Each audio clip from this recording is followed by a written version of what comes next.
Hey guys, this episode we're going to be digging into the internals of OmniAuth to do something really interesting.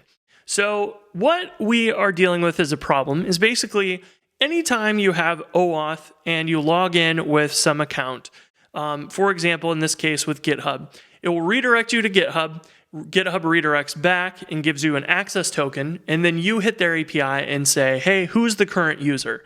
And you get back their username, their email, their avatar, their details about that account, maybe their email address, things like that.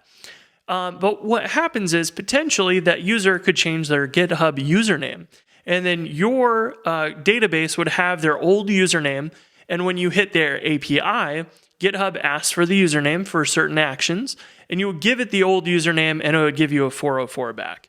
And that is a problem. So what we would want to do is be able to update the username that we have in our applications database, but we got that from GitHub, and that's something the user had to click on and do themselves.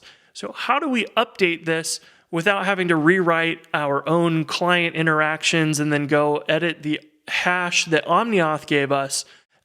It would be really nice if we could just use the things that are inside of OmniAuth automatically. And that's exactly what we're going to do today.